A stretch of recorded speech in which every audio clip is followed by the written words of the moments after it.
My husband told me for 20 years that we could barely make ends meet. But one day, I found his secret hiding place under the stairs. Inside was an old safe with $10 million in cash. I said nothing. I waited until he fell asleep and... Good day, dear listeners. It's Briella again. I'm glad you're here with me. Please like this video and listen to my story till the end and let me know which city you're listening from. That way I can see how far my story has traveled. For 20 years, I thought I knew exactly what my life was. A modest house on Clover Street in Columbus, Ohio. A husband who worked long hours as a mid-level accountant. 2 kids who'd grown up and moved away. A budget that never seemed to stretch far enough, no matter how carefully I planned the groceries or clipped the coupons on Sunday mornings. That was my life with Daniel. Quiet, honest, small, or so I believed. My name is Laura Mercer. I'm 51 years old, and I am not a dramatic woman. I don't exaggerate. I don't catastrophize. I was a school librarian for 19 years before I took early retirement. And if that tells you anything about a person, it tells you this. I believe in facts, in records, in the quiet, patient accumulation of evidence. So when I tell you what I found and what I did about it, understand that every word of it is true. Daniel and I met when we were both 28. He was dependable in the way a good appliance is dependable, always present, rarely exciting, and you only notice it when something goes wrong. He wasn't unkind. He wasn't a drunk or a gambler, at least not as far as I knew. He simply was. And for a long time, I told myself that was enough. The money was always tight, or rather, Daniel always said it was tight. We can't afford a vacation this year, Laura. That was a recurring sentence, repeated so many times over 2 decades that it had lost all meaning, like a word you say too often until it sounds strange in your mouth.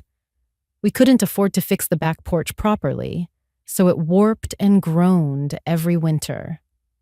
We couldn't afford a newer car, so I drove a 2009 Honda Civic with a crack in the dashboard until last year.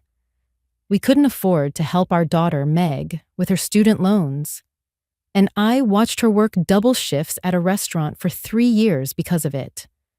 I accepted all of it, because Daniel showed me the spreadsheets. He sat me down at the kitchen table every January with his laptop and walked me through the numbers. Income, expenses, savings, projections. It all looked real. It all looked tight. But here's the thing about being a librarian. You learn to notice when a story has gaps. The first time something felt off was about 2 years ago, in March. I came home from my sister Carol's house to find Daniel on the phone in the backyard, pacing the fence line with his back turned. Nothing unusual about that, except that he ended the call the moment he saw me through the glass door. Not quickly, the way you hang up on a telemarketer. Deliberately. Like closing a drawer before someone can see inside. I told myself it was work. Daniel handled some corporate accounts. Confidentiality, I reasoned. Then there were the cash withdrawals. I only noticed because I started handling our joint account more after his mother, Patricia, moved into assisted living. Small amounts, 200 here, 300 there, always on Tuesdays. Always from the same ATM on Morse Road, miles from his office. Petty cash for client lunches, he said when I asked. You know how these things go. I did not push further. I wish I had. The thing that finally broke me open happened on a Thursday in October, 8 months ago. Daniel was visiting Patricia, which he did every week, dutiful son that he pretended to be. And I was doing what I did every few months, clearing the cobwebs from the basement storage area under the staircase. It's a low, awkward space, the kind that fills up with holiday decorations and forgotten things. I'd been meaning to reorganize it before winter. I moved a stack of old banker's boxes and felt the floor shift slightly under my foot. I stopped. I pressed my foot down again. A hollow sound. Wrong. I crouched and ran my fingers along the edge of the floorboard. It had been cut, carefully, cleanly, and fitted back with small magnetic catches, invisible unless you were looking. I worked my nails into the seam and lifted. Beneath it was a fireproof steel safe, roughly the size of a microwave oven, bolted to the concrete subfloor. I stared at it for a long time without moving. I wasn't panicking. That's the thing I remember most clearly. I wasn't shaking or crying. I was very, very still, the way the library used to go still right before closing. That particular quality of silence that means something is about to end. The safe had a combination lock. I didn't know the combination, but I noted the brand, the model number stamped on the door, and I photographed everything with my phone before I replaced the floorboard exactly as I'd found it, moved the boxes back into position, and went upstairs to start dinner. Daniel came home at 6:30. I put a plate of pasta in front of him and asked how his mother was doing. "Same as always," he said. "You know how she is." I nodded. I poured myself a glass of water, and I began to think. I didn't sleep that night, not because I was frightened, though I was, but because my mind wouldn't stop working. It kept returning to the safe the way a tongue returns to a sore tooth, compulsively, carefully, unable to leave it alone. I lay beside Daniel in the dark and listened to him breathe, and I thought, who is this man? 20 years. 20 years of careful budgets and denied vacations and quiet creeping shame about money. 20 years of watching Meg work herself ragged. 20 years of a back porch that groaned every winter because we couldn't afford to fix it properly. And beneath our stairs, hidden beneath the floor he'd walked across 10,000 times. A safe. I needed to know what was in it. I told no one. Not yet. Not Carol, who would have immediately called Daniel and demanded an explanation. Not Meg, who was already fragile from the loan years. Not my friend Joyce, who meant well but had a mouth like a screen door. Nothing stayed in. I said nothing to anyone, and I went about my days with a face I'd apparently been practicing for years without knowing it. Calm, unremarkable, present. But underneath, I was calculating. The first thing I did was practical. The morning after I found the safe, I drove to a public library 2 towns over, not my old library, where people knew me, and used a guest computer to research the safe model. It was a SentrySafe SFW 123GDC, a mid-range fireproof model sold at hardware stores and online retailers. Common, available. And here was the useful part. A well-documented factory default combination, used when owners forget the code. I wrote the number down on a piece of paper, folded it into the inner pocket of my wallet, and drove home. The second thing I did was harder. I started going through our finances, not the spreadsheets Daniel showed me, but the actual records. I requested paper statements from our bank, telling them I preferred paper for tax purposes. I went back 18 months. I sat at the kitchen table when Daniel was at work, and I read every line. What I found made my chest tight in a way I can only describe as grief. The pattern was consistent. Every third or fourth Tuesday, a cash withdrawal of $200 to $300 from the Morse Road ATM. Always in amounts small enough to avoid raising automatic flags. Over 18 months, Those withdrawals totaled just over $6,000. $6,000 that had gone somewhere I couldn't trace. And that was only what I could see. I thought about what I couldn't see.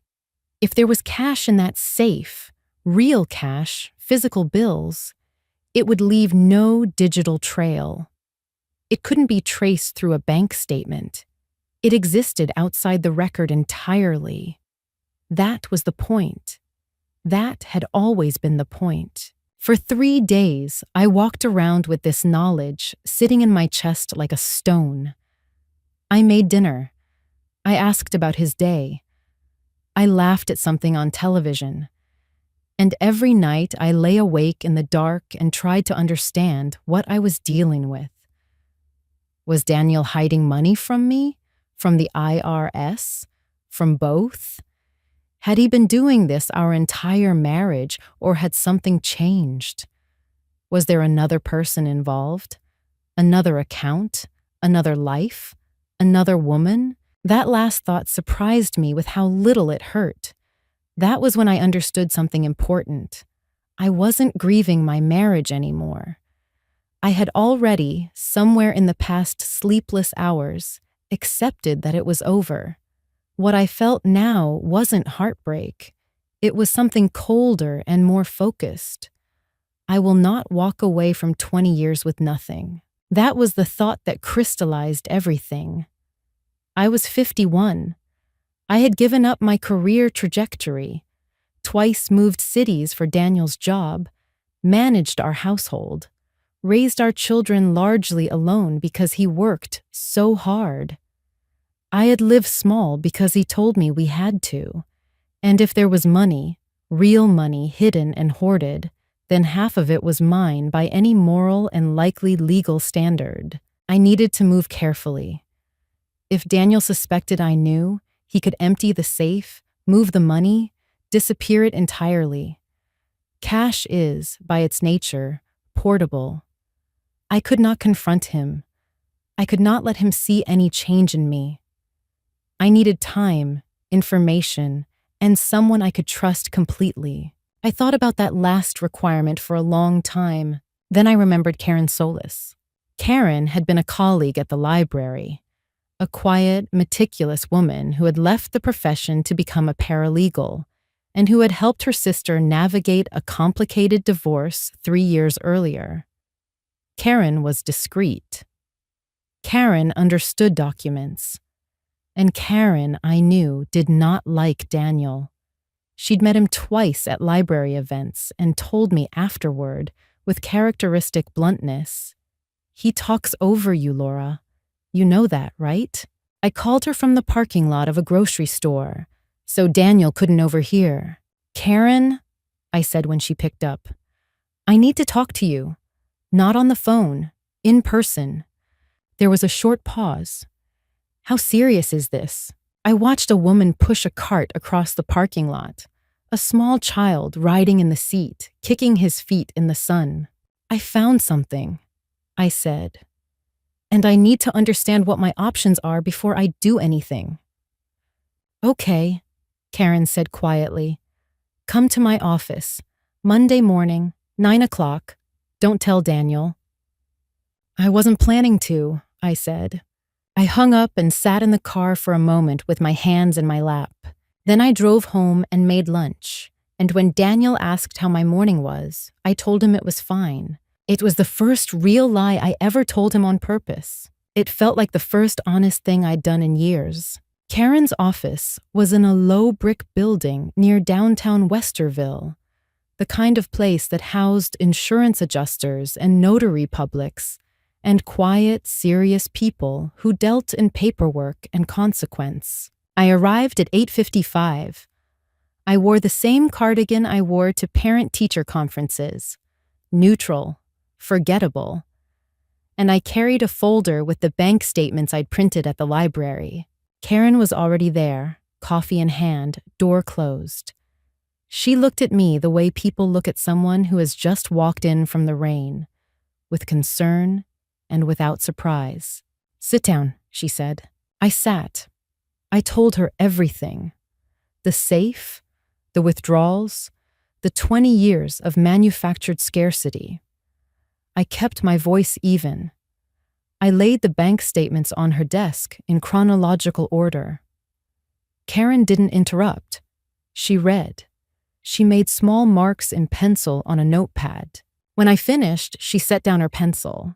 "Laura," she said, "you need a family law attorney, not a paralegal, an attorney."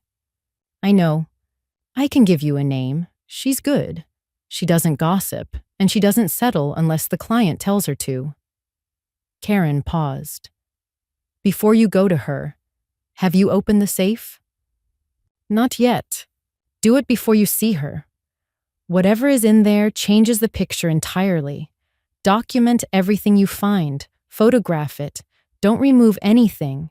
Don't disturb anything beyond what you need to photograph. And Laura," she leaned forward slightly, "if there is what you think there is in that safe, you are going to need to be very careful. Men who hide money for 20 years don't do it by accident. They do it because they're protecting something." I thought about that on the drive home. The attorney Karen recommended was named Sandra Voss. Her office was in Dublin, far enough from our neighborhood that Daniel was unlikely to ever hear her name from a mutual acquaintance. I called from the grocery store parking lot. It had become my private phone booth, and scheduled an appointment for the following Thursday. The receptionist asked me the nature of the matter. "Divorce consultation," I said. The word felt strange in my mouth. Real. In the days between Karen's office and the Thursday appointment, I watched Daniel with new eyes. He hadn't changed. That was what struck me.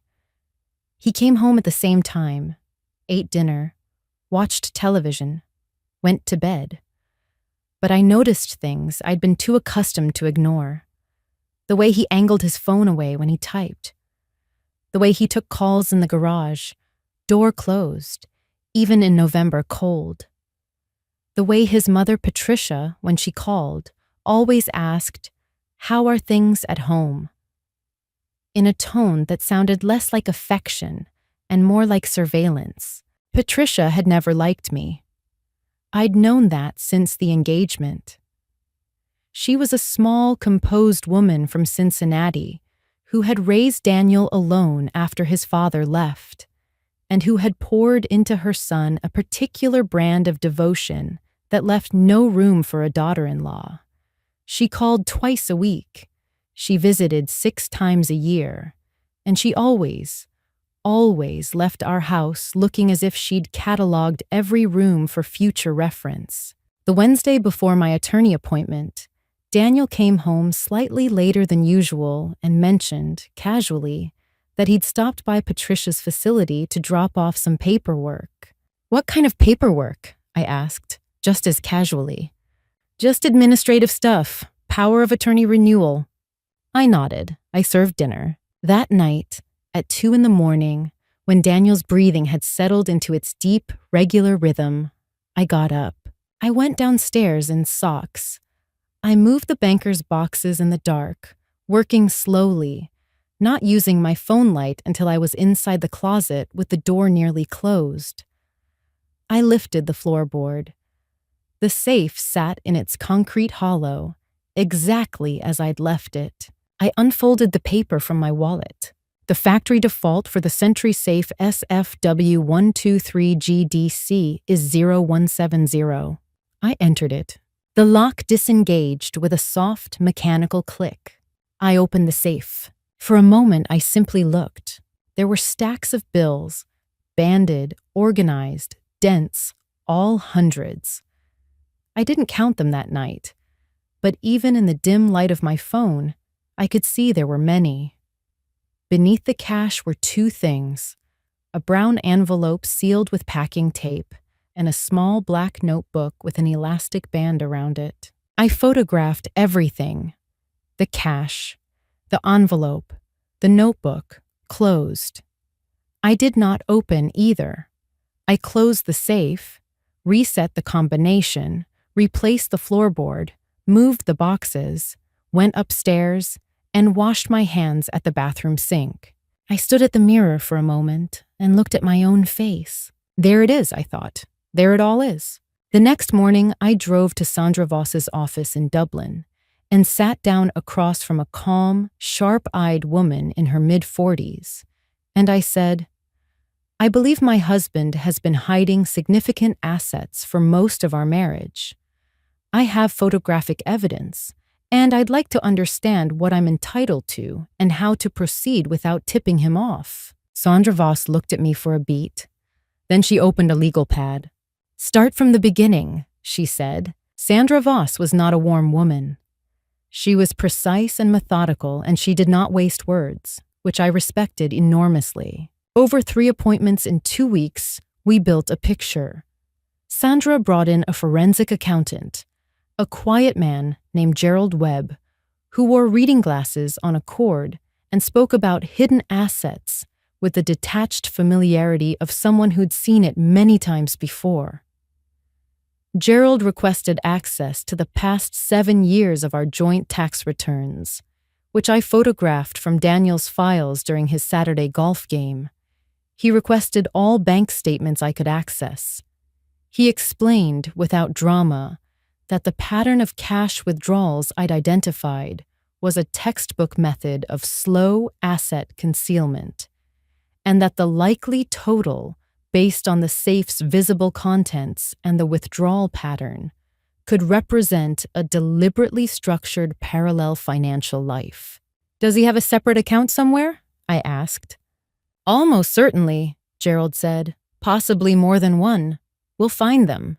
Sandra filed for divorce on a Tuesday morning. I wasn't in the building when it happened.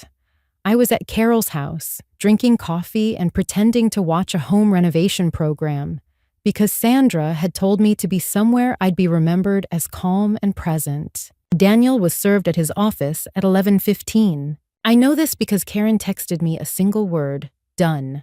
I drove home and made soup. Daniel came home that evening, and the air in the house had changed. I could feel it from the moment he stepped through the door.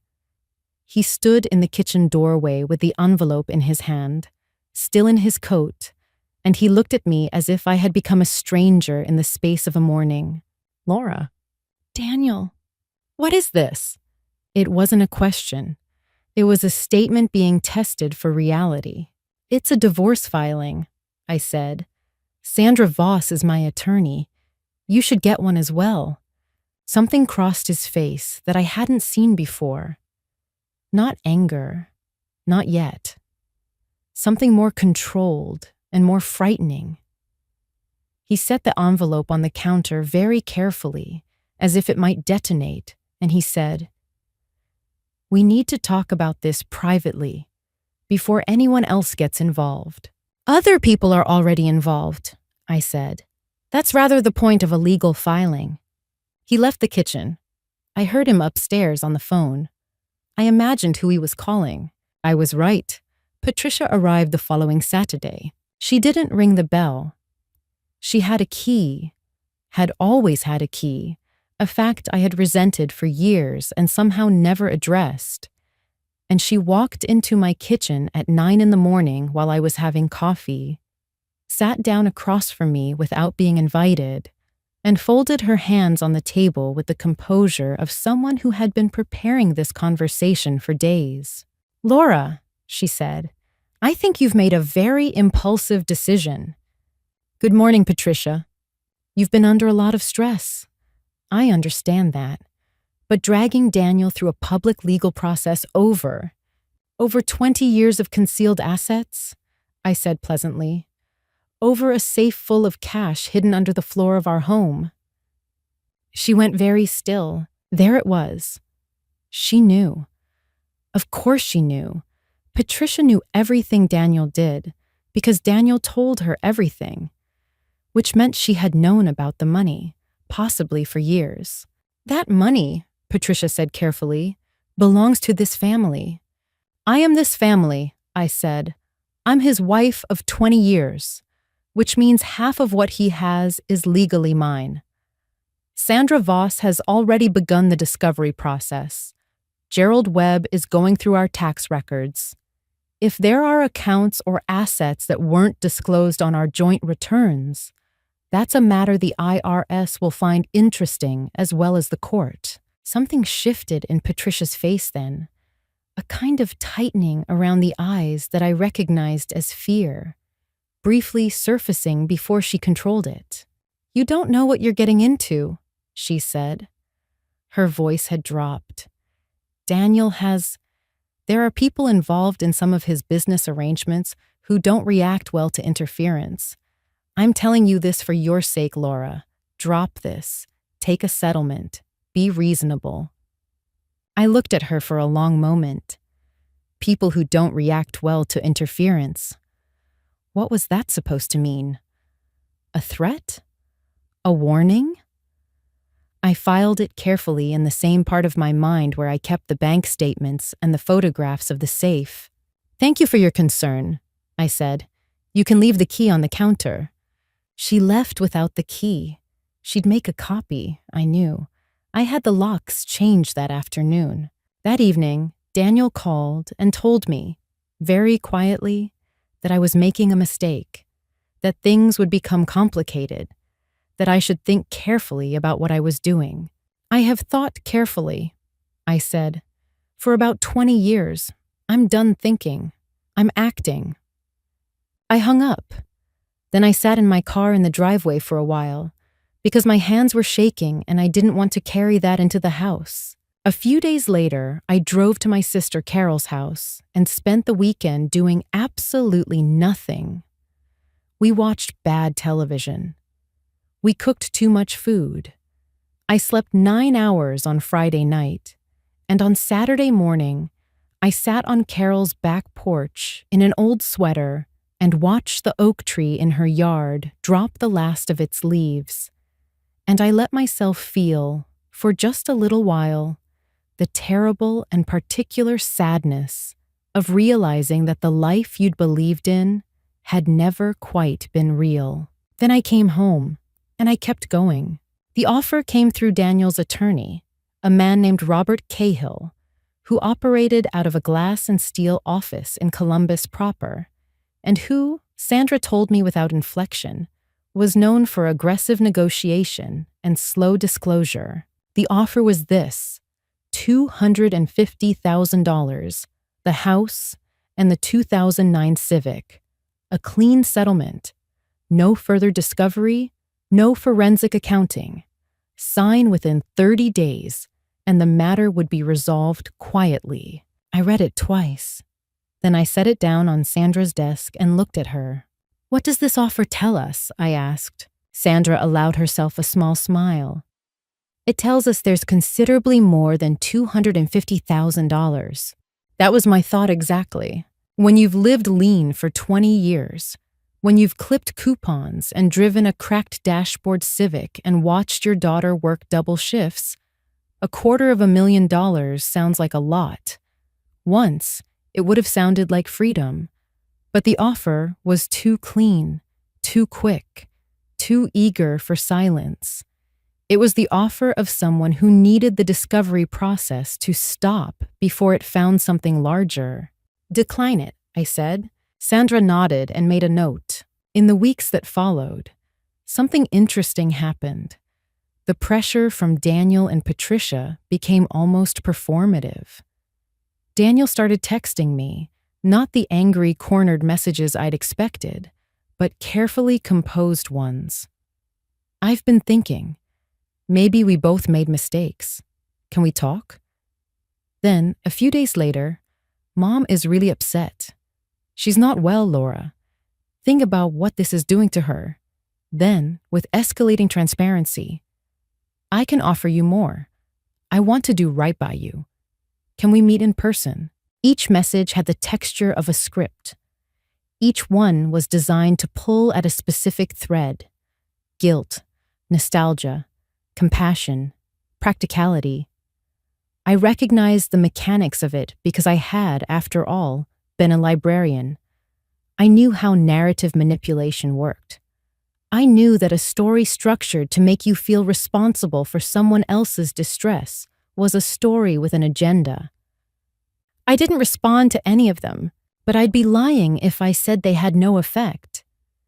There were evenings when I sat in my kitchen and the house felt very large and very quiet, and I thought about 20 years of shared mornings and holidays and ordinary Tuesdays, and something in me ached with a heaviness that had nothing to do with money. That was the real cost, the one no attorney could quantify, not the hidden savings, not the wasted years of manufactured poverty, but the understanding that the intimacy I'd believed in had been performed, that I had been, in some fundamental way, managed. I let myself feel it. Then I called Meg. My daughter knew something was happening. I'd told her only that Daniel and I were separating, but she didn't know the details yet. We met for dinner at a restaurant in her neighborhood in Columbus, and over pasta and a glass of wine, I told her the truth. All of it. The safe. The cash. The 20 years of fabricated scarcity while her father sat on hidden wealth. The student loans she'd worked 3 years to pay off while he withdrew hundreds in cash every other Tuesday. Meg sat very still while I talked. When I finished, she put her fork down. "He let me do that," she said. "He let me struggle. While he—" Yes. She pressed her lips together and looked out the window for a moment. I watched my daughter absorb something that would take her a long time to fully process. Then she looked back at me with an expression I recognized, because it was the same one I saw in my own mirror. Not tears exactly. Something past tears. Clarity. "What do you need from me?" she asked. "Right now, nothing. Just this." I gestured between us, the table, the wine, the simple fact of being together honestly. I needed to tell someone who deserved to know. She reached across the table and squeezed my hand. She held it longer than she needed to. After dinner, I drove home feeling something I hadn't felt in months. Less alone. It was a precise and specific comfort. I wasn't asking Meg to fix anything. I wasn't leaning on her in a way that would add to her burdens. But she knew now. She was a witness to the true story. And that mattered more than I can adequately explain. I also, that week, joined a women's divorce support group that met on Thursday evenings at a community center in Westerville. I was skeptical before the first meeting. I am not by nature a group-sharing person. But there were 8 women in that room, ranging in age from their 30s to their 60s, and every single one of them had sat in the particular silence of a marriage that had asked them to be smaller than they were. I didn't share everything, but I listened, and listening was enough. Gerald Webb had, by this point, located a second bank account, in Daniel's name only, opened 11 years earlier at a credit union in a neighboring county. The account held $420,000. $420,000. Quietly accumulated, quietly hidden. I thought about the back porch, the cracked dashboard, Meg's double shifts. I did not feel sad about what I was doing anymore. They came on a Sunday afternoon. I don't know why Sunday specifically struck me as a deliberate choice. Perhaps because it carried the implication of family, of warmth, of the kind of informal visit that bypasses formality and appeals directly to feeling. Daniel texted that morning. "Mom and I would like to stop by. Nothing official, just to talk as people." He knew better than to call. He knew I might not answer. I was under no obligation to let them in. Sandra had told me clearly, all communication should go through attorneys. But something in me, the same part that needs to look directly at what frightens it, said, "Let them come. See what they do when they think they have leverage." I texted back, "Fine, 2:00. They arrived together, which told me this was coordinated. Patricia looked smaller than I remembered, but her posture was as composed as ever. Daniel was wearing a jacket, which meant he'd dressed for this, dressed for the performance of reasonableness. He carried a box of pastries from the bakery we used to go to on Saturday mornings, the gesture so calculated it almost made me laugh. I showed them to the living room. I didn't offer coffee. I sat in the armchair, not the sofa, which would have placed us in proximity, and I folded my hands in my lap and waited. Daniel opened. He spoke softly, with the particular cadence of a man who has practiced contrition, but not quite mastered sincerity. He said he understood I was angry. He said he should have been more transparent about their finances. He said, and here was the word that surprised me with its audacity, our finances, as if the credit union account and the safe and the 20 years of cash withdrawals had been a joint project. I was protecting us, he said. I know how that sounds, but I was worried about what would happen if things went wrong with the business. I wanted a cushion. I should have told you. I know that. I looked at him. Which business? I asked. A pause. What? You're an accountant at a firm, I said. You work for other people's businesses. What business were you protecting us from? His jaw tightened almost imperceptibly. Patricia shifted in her seat. The accounts I managed, he said carefully. There was liability exposure. Laura, that's not the point. It's exactly the point, I said. You've just described a reason to hide assets, which is different from a reason to protect them. But please, continue. Patricia leaned forward then, and this was the moment the mask moved. Her voice dropped into something quieter and more direct, the diplomatic layer stripped away like paint from a wall. Laura, I want to be very clear with you, she said. You're a sensible woman. You know that what you're doing, this process, these accountants, these attorneys, it doesn't end with you getting everything you've imagined. It ends with everyone losing. The legal costs alone will consume whatever settlement the court awards. And there are aspects of Daniel's financial arrangements that, if they become public, would harm people beyond just this family. I held her gaze. What people? She blinked. I'm speaking generally, about the complexity of the situation. You said people, I said, not complexity. Who are you referring to, Patricia? The room was very quiet. Outside, a car passed on Clover Street. I'm saying, Patricia said with careful precision, that it would be in your interest, and Meg's interest, to accept a fair settlement and close this matter. A generous settlement, far more than what Robert's office proposed last week. There it was. The number wasn't the offer. The mention of Meg was the offer. Bring your daughter into this. Let her feel the shadow of it. See if that moves you. I looked at my husband of 20 years and his mother, sitting in my living room on a Sunday afternoon with a box of pastries and a veiled threat, and I felt something I hadn't expected. Not fear, not anger, but a kind of crystalline pity. They had spent so long managing people, managing me, that they no longer had access to any other approach. They genuinely believed I could be moved by this, that the woman who had silently lived their fiction for 2 decades was still available to be handled. I think you should go, I said. Daniel stood abruptly. Laura, if you push this into a full trial? Daniel! My voice was level. Take the pastries. Go. Have your attorney call Sandra. He looked at me for a long moment, and what I saw in his face was not anger, exactly. It was the particular disorientation of a man who has lost his instruments. He couldn't read me anymore, and that frightened him. They left without the pastries. I locked the door behind them and stood in the quiet hallway with my back against the wall. My heart was beating hard.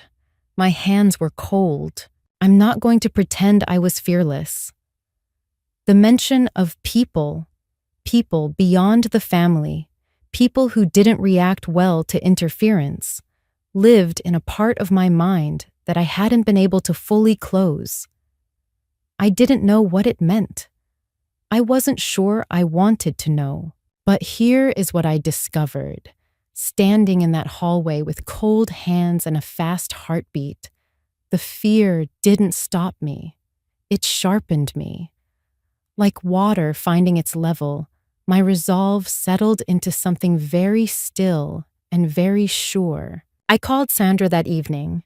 They came to the house, I said.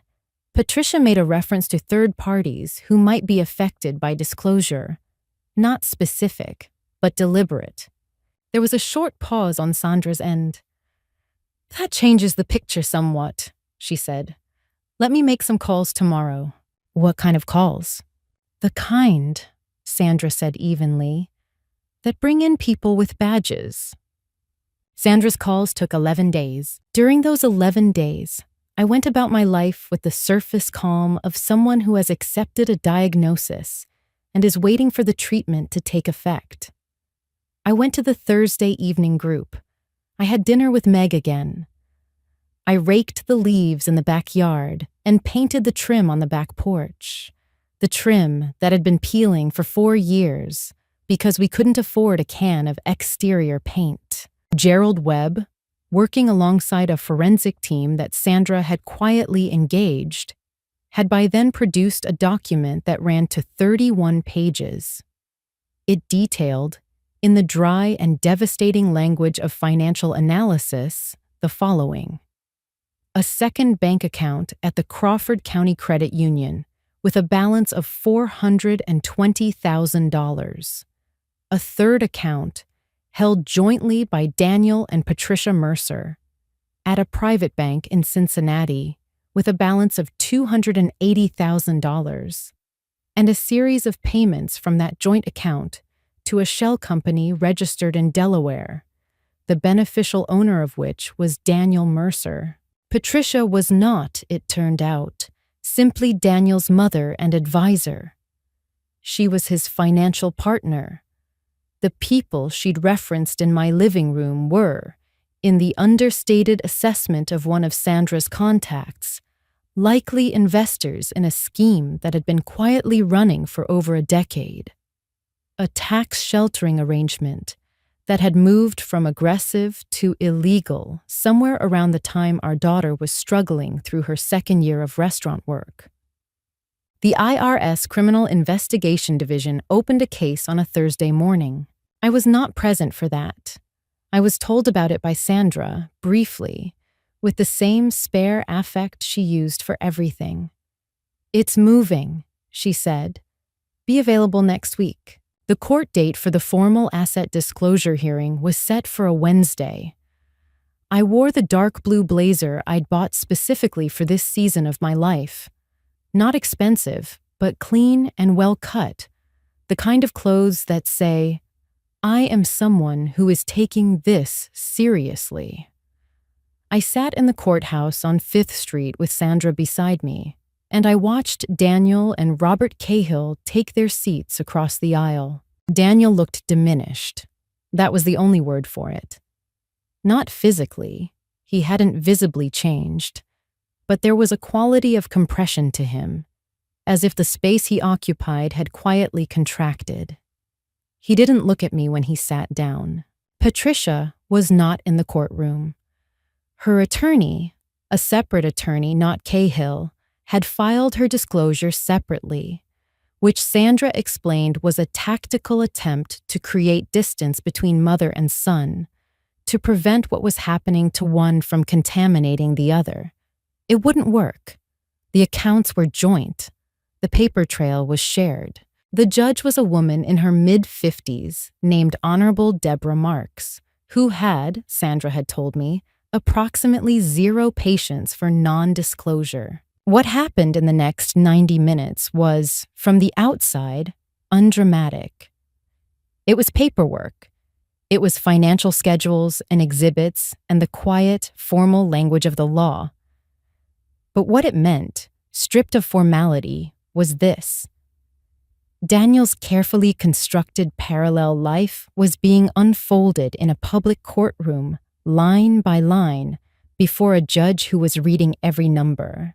Cahill tried, twice, to introduce characterizations of the accounts that reframed them as business reserves, as liability management, as funds held in trust for purposes Daniel had intended to disclose. Judge Marks stopped him both times.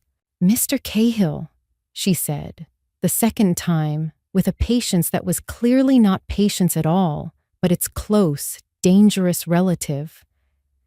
"Your client's characterization of intent does not alter the fact of non-disclosure. Are we disputing the account balances themselves?" Cahill conferred with Daniel in a low voice. Daniel was shaking his head. "No, Your Honor," Cahill said. "The balances are not disputed." And there it was, the concession that ended the performance. I looked at Daniel then. I couldn't help it. Some 20-year habit of watching his face. And what I saw was not the man who had sat across from me at the kitchen table with his tidy spreadsheets. I saw someone who had been running a very long, very intricate story, and had finally arrived at the place where the story ended, and the facts remained. He looked tired. He looked small. He glanced at me, finally, briefly. I don't know what he expected to see. Remorse, maybe. Or the particular female softening that he'd relied on for 20 years to smooth over the places where his fiction had worn thin. I held his gaze steadily for a moment. Then I looked back at the judge. Outside, after, Sandra and I stood on the courthouse steps in the cold November air. A few dry leaves scraped across the stone. "How are you feeling?" she asked, which from Sandra was a remarkable question, evidence of some brief breach in her professional surface. "Ready?" I said. She gave me a single precise nod. "Good, because we're not done." She was right. We weren't done.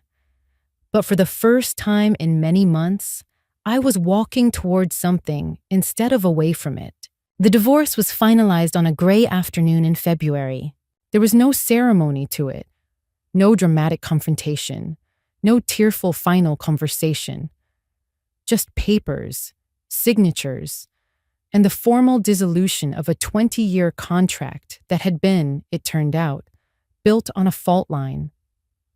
I sat in Sandra's office and signed where she indicated, and it was done. What I received was this: the marital home on Clover Street, free and clear, worth approximately $310,000. Half of the Crawford County Credit Union account, $210,000. Full proceeds from the sale of the 2019 Audi Q5. A car I had not known existed until Gerald found the registration in the shell company's records. $38,000.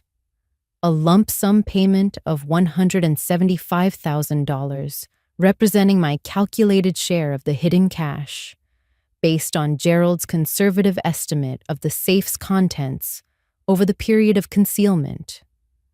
And a structured settlement covering my equitable share of the Cincinnati account, to be paid in installments over 4 years. The total, when Sandra's assistant typed the final column figure and slid it across the desk to me, was slightly over $1 million.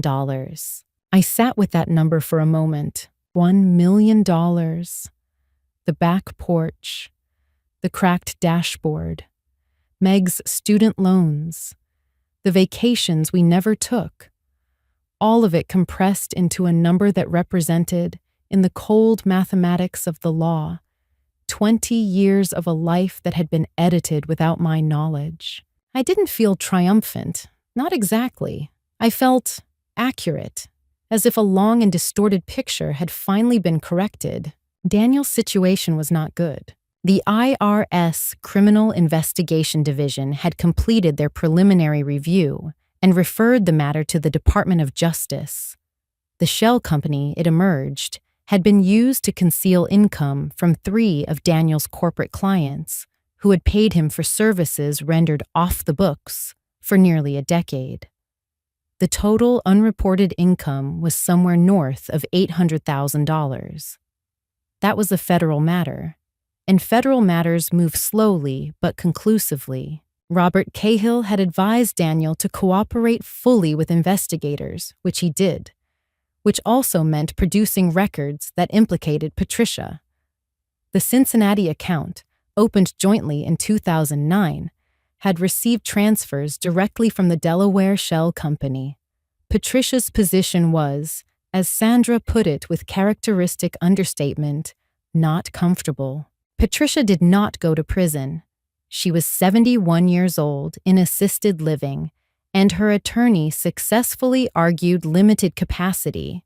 She had signed documents without full understanding of their implications. I don't know if I believed that, but it was the finding, and it meant that her consequences were financial rather than criminal.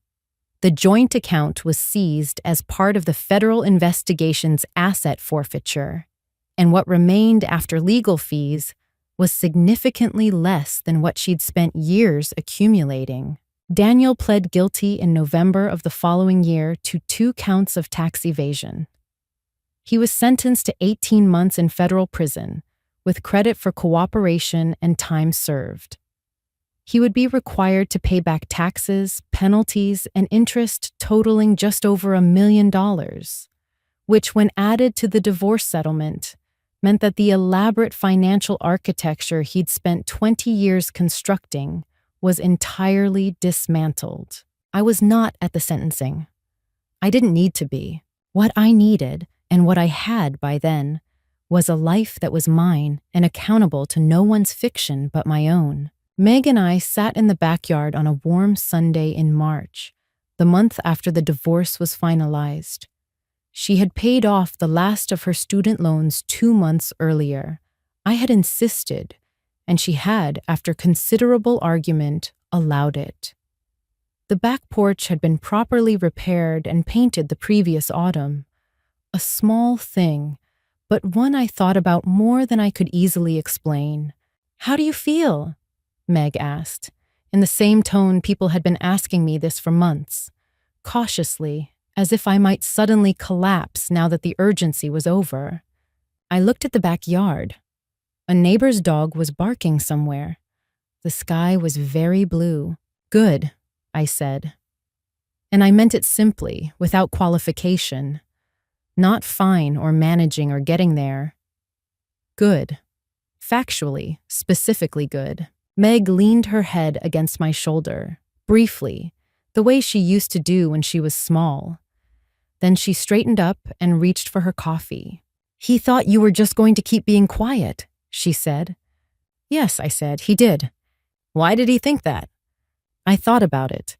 "Because I had been," I said, "for a very long time. The year after the divorce was the first year of my life that felt entirely like my own. I know how that sounds. At 51, to say that a year was the first that felt like mine. But there's a difference between a life that is functional and a life that is chosen. For 20 years, I had been living in a story someone else had authored, operating within margins drawn not by necessity, but by strategy. Now I was the one holding the pen. In April, I hired a contractor to renovate the kitchen. New counters, refinished cabinets, a window above the sink we'd always planned to enlarge but couldn't afford. I chose everything myself, based on what I liked rather than what was cheapest or least likely to generate an argument. In May, I took Meg to Portugal for 10 days. Lisbon and the Algarve coast. We walked for miles, ate long dinners, and sat on a cliff above the Atlantic one evening watching the sun go down. I thought about how many years I'd looked at travel books on the library shelves, telling myself, someday, when things ease up. Things hadn't eased up. I had simply stopped waiting for permission. "You're different," Meg said one evening over dinner. "Better?" "Yeah," she said, "better. I came home and started consulting part-time, helping small libraries with collection development. Work I knew well, work that got me out into the world. Carol came over Friday nights, and we cooked together and talked about things that had nothing to do with money or lawyers or the careful forensics of a life taken apart and rebuilt. It was a very good year. Daniel reported to a federal correctional facility in the spring. He'd sold his car and emptied his remaining accounts to cover back taxes and penalties. I don't know where he was living after that. I found I had limited interest in knowing. Patricia remained in assisted living. The Cincinnati account, the fund designated for her care, had been liquidated as part of the federal proceedings. The facility she ended up in was decent, but modest. She had made choices. Choices have consequences. That was a truth she had helped build herself. What I had now was a house I'd repainted, a kitchen I'd chosen, a passport with new stamps, a daughter who called twice a week, and Friday dinners with my sister. It was enough. More than enough. It was mine. So that's the story. 20 years, a safe under the stairs, and a woman who decided, one quiet Thursday night, that silence had cost her enough. Here's what I learned. A life that asks you to stay small to serve someone else's secrets is not a partnership. It's a performance. And the moment you stop performing, everything they built to control you starts to fall apart. If you had found what I found, that safe, those accounts, those 20 years of careful, deliberate lies, what would you have done? I'd genuinely like to know. If this story meant something to you, leave a comment. Share it with someone who needs to hear it. And thank you, truly, for listening to the whole thing.